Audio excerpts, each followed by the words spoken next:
I'll be happy instead of Sarah. I'll take over your wedding. Sorry, I don't quite understand what you mean. My best friend, who mocked me for being a plain woman, robbed my fiance and even tried to steal my wedding? But my best friend turns pale at my word. And who might you be? My name is Sarah. I am the bride-to-be, with my long-dreamed wedding just around the corner.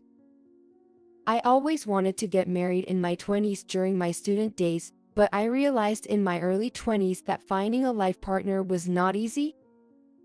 It was extremely busy to search for love while continuing my career, but finally, I met my soulmate. Now, I am on top of the world. Today, I have a reunion with a high school friend after a long time. Sorry to keep you waiting. It's been a while. How have you been? I've been good. It's nice to see you. You look well, Karen. Karen, whom I haven't seen for about a year, is still beautiful. Sarah, you rushed over, didn't you? Your hair is a mess. Karen said with a laugh as she fixed my hair. She's always been kind, covering for me whenever I slipped up. Karen, you're still as beautiful as ever. You're the most beautiful woman. Haha, you too, Sarah. How's work going? Karen is an editor for a fashion magazine, a glamorous job. I, on the other hand, work in office administration for a small company. I am leaving the company soon to get married. Actually, I'm getting married. What, Sarah, you had someone? Her reaction was unexpected, but not surprising. Since we never talked about love life before, it's the first time we're talking about this, but yay, I've been dating someone for a year. Really? You should have told me. What's he like? Karen, while pouting, was very interested in my fiancé. He's too good for me, really kind, and being with him makes me very happy. One reason I never talked about my love life with Karen is she seemed uninterested in others' romance. Even now, she looked out the window, seemingly bored, despite having asked. Well, but you know, a guy who's just nice won't cut it. He needs to be able to work well. Are you going to continue working? I'm quitting at the end of this month. He wants me to stop full-time work. Karen suddenly leaned in as I said that. What? That's so selfish. Are you sure? Does this guy have the means to support you both? You realize living together costs twice as much, right? I mentioned that my fiancé owns an apartment and that we would live there after getting married because she seemed worried. He's a young executive at a major company. It's safe to say he's financially reliable. I've never been much into my job.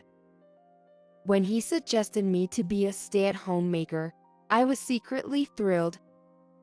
Explaining everything made Karen look even more disinterested and said, "What's that, bragging? I'm feeling down. Let's call it a day," and suddenly stood up to leave. Left behind, all I could do was watch Karen's retreating figure in a daze. Welcome back. You went out with your friend, right? Did you have fun? When I got home, my fiancé, David, had already returned. Noticing my downcast face, he peered worriedly at me. What happened? It seems I accidentally upset my friend without realizing it.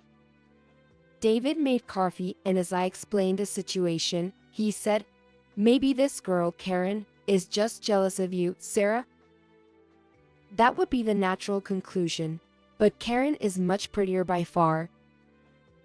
I wonder, do friends really get seriously jealous over love stories? I don't want to speak ill of your friend, but I don't have the best impression of her. Normally, people are happy to hear about their friends' good news, especially if it's about something joyful. I was torn between agreeing with David and not wanting to believe it. I'll see her one more time. David said kindly, "That's good. And if something unpleasant happens, come and talk to me. I'm on your side, Sarah." I love this about him. If I can't reconcile with Karen, then next time we meet, I'll have to end this relationship. I can't keep up with someone who speaks ill of my dear one. Deciding this, I sent Karen a message to arrange our next meeting. Sorry I was late. I apologize for leaving early last time. A week later, Karen immediately apologized for the previous day's incident when we saw again. "No, I'm sorry too for being late and talking about things." Sarah, it's not your fault. I was feeling a bit unwell that day and wanted to go home. I'm really sorry. Relieved that we reconciled, I let out a sigh of relief.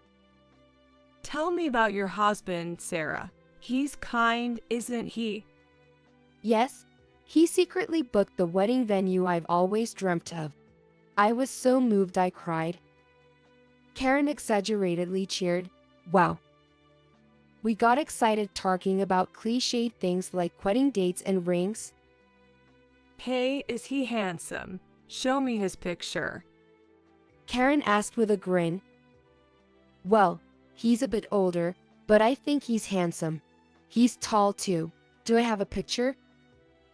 Realizing I hadn't taken many photos, I scrolled through my phone's camera roll, which was full of food pictures and no people. Well, he was interviewed in a magazine once. Maybe there's an article online. David contacted me as soon as I tried to search. "Oh, sorry. I need to take this call." Sure, take your time. Karen said as I stepped outside to talk to David, who had left work early feeling unwell. "Sorry, Karen. My boyfriend is feeling a bit sick. I feel terrible, but can I go home now?" Of course, don't worry about it. Go take care of him. Karen said with a smile, sending me off. I never got to show her his picture. Well, I'll introduce him eventually. For now, I need to focus on David waiting at home. Though I was worried when he called, David just had a cold onset and recovered after a couple of days. I sent an apology message to Karen soon after, but she hasn't replied yet. I'm a bit concerned, but she's probably just busy with work. I have a wedding meeting coming up this weekend. There's so much to decide before then. Life's milestones are hectic. Eventually, I forgot about the lack of response from Karen.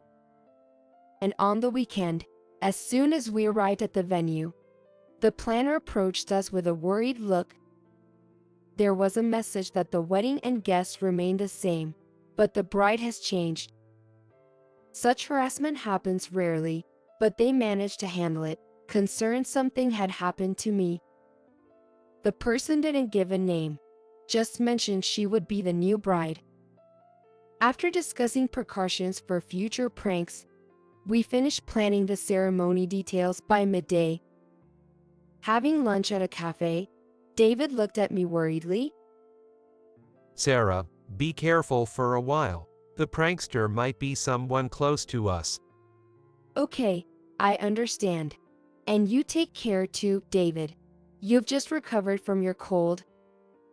David gave a wry smile and said, I'll be careful. I was a bit worried about our upcoming wedding, but at that time, it seemed like no big deal. I was busy with preparations, like sending out invitations, but recently, David has been coming home late. I tried to talk to him whenever he was free because we had decisions to make together, but he seemed too tired to respond much. Is this what they call prenuptial doubts? Maybe I should take a break. Just then, I saw a message from Karen on my phone. And now, what perfect timing. She asked if we could see, so I immediately replied, sure, and started getting ready. Hi, Sarah. Long time no see. Sorry, all of a sudden. I was nearby and thought maybe we could grab some tea. I've been wanting to see you too. I've been so busy. I really needed a break. Thanks for asking. She sighed, phew, and took a sip of her tea. Karen looked at me and said, You seem tired. If you want, I'm here to talk. I hesitated to vent about wedding stuff, thinking it might come off as bragging, then said, Well, David has been busy lately. Ahaha, is that so? I was about to say, I keep crossing paths with him, when suddenly Karen burst out laughing, startling me into silence. I'm sorry, he's probably just really busy, right? Maybe you shouldn't nag him too much. She said with a smirk, but I didn't recall being naggy with David. Yo, he seems tired, so I've been doing what I can on my own. But there are things we need to decide together.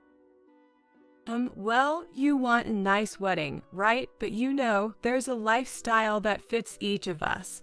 Are you going to keep nagging your husband and end up alone? Maybe you'd be better off in an apartment rather than a fancy condo. I mean, there's neighborhood interaction in condos, right? I'd be shocked if someone like you lived next to me in a luxurious condo. Like, wow, she's so plain. I was overwhelmed by her words, but realized I was being mocked.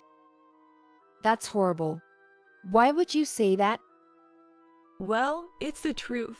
You've always been plain and unremarkable. And now that you've found someone and can lead a good life, you quit your job and boast about it. I opened my mouth to argue back, but Karen looked annoyed. Forget it. I have never thought of you as my friend since I was a student. I just hung out with you because it made me stand out. David would probably be happier with me than with someone as plain as you. Anyway, I'm leaving. Enjoy your life. After Karen left, I was too stunned to move. Feeling like I'd been attacked. Too shocked to cry. I sensed she knew too much about David. Was his late return because he was meeting with Karen? The uneasy feeling lingered. I was scared to go home and face David. How long had I been sitting there? When the ring of my phone jolted me back to reality. Sarah, where are you? I blurted out, but hearing David's worried voice almost made me cry. Sorry, I'll be home soon. I was at the cafe with Karen. I'll come and get you. It's dark outside. Stay there. David said, sounding more caring than usual. I waited as he told me, and he ran to pick me up. Sarah, what happened? Are you okay? It's nothing. I think Karen doesn't like me anymore. I was so surprised. Time just flew by. Sorry for worrying you. David stroked my head and said, I'm sorry for being so busy lately. I've wrapped up a big part of my work today. Let's go home and talk. David led me home and I made a cup of hot coffee. I was colder than I realized. And David must have been too. Thanks for coming to get me, I finally said, having not yet thanked him for coming. You sounded so down. I was worried.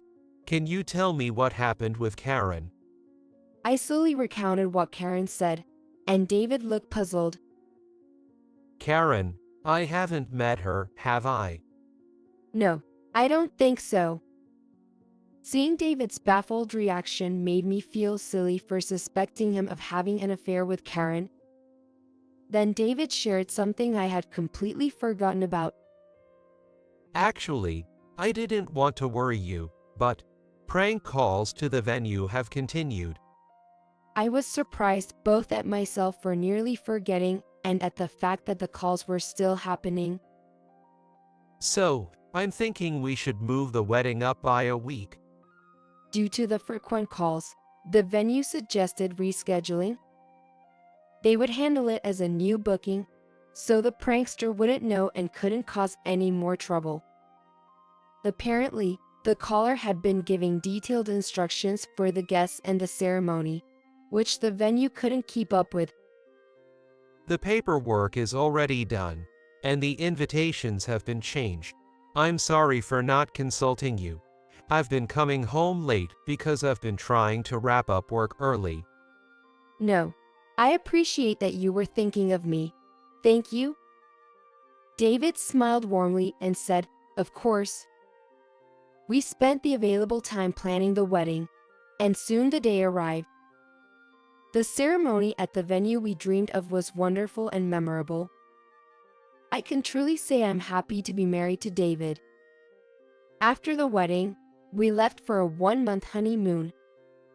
Our honeymoon is our dream trip to Europe.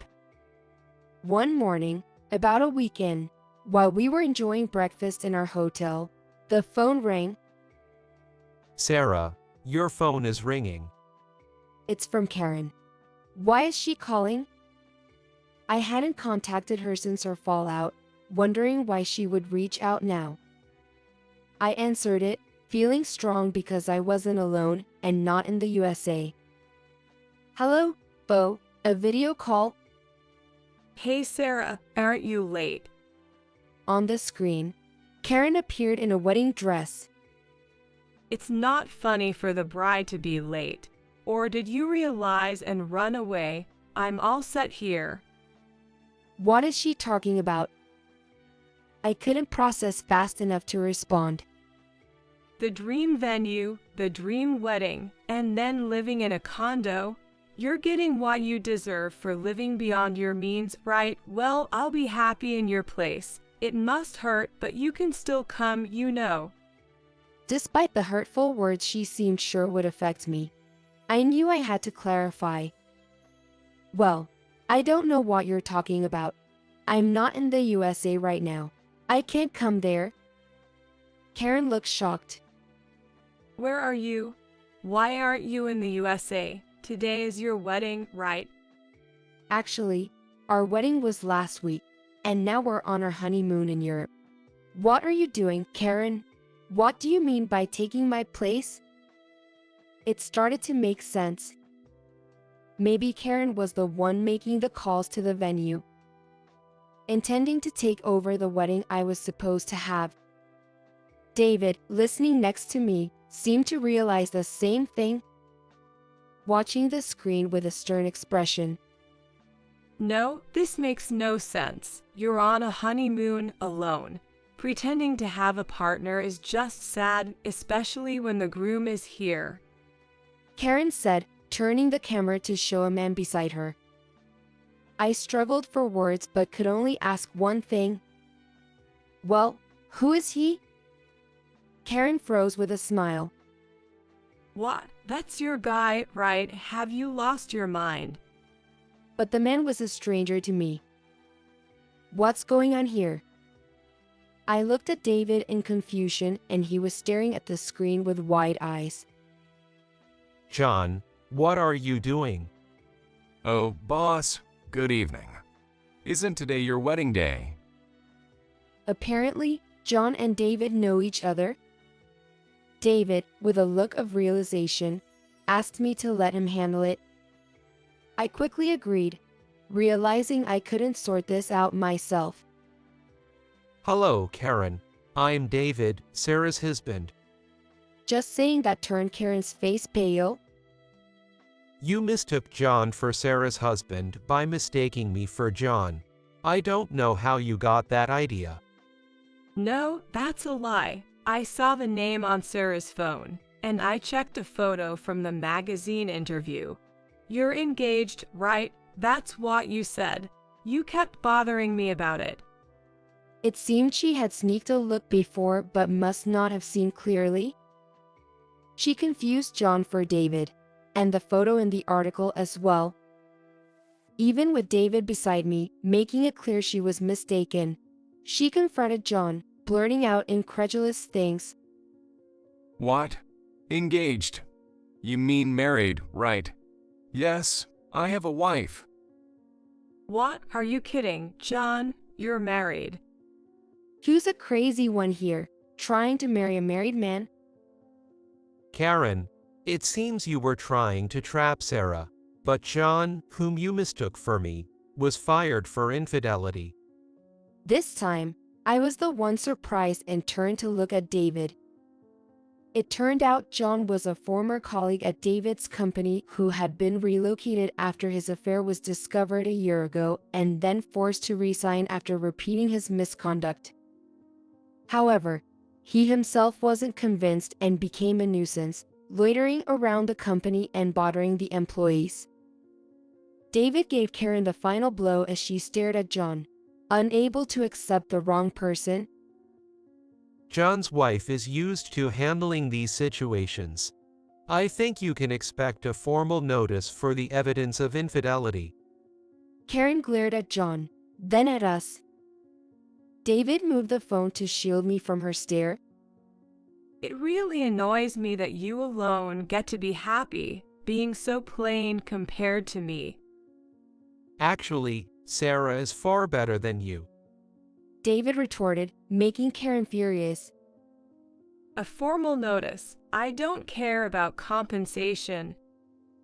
Karen, I think your boss will be informed too. Karen, who had remained defiant, finally turned pale.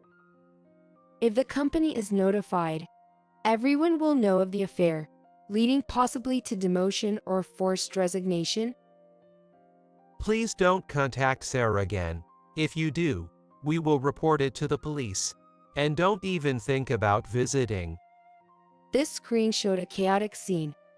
John trying to appease a fuming Karen in her wedding dress, who remained silent and downcast.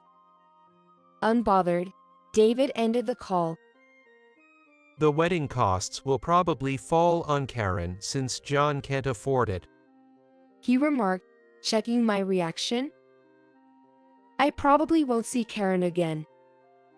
I felt neither sadness nor pity for her. Thanks, David. It's okay. What are we going to do today after this? Spend time at the hotel. The bond with Karen had already been severed at the cafe. There was no need to ruin our honeymoon over someone who harbored malice against me. I decided to enjoy the rest of my honeymoon, along with my sweet husband who makes me happy.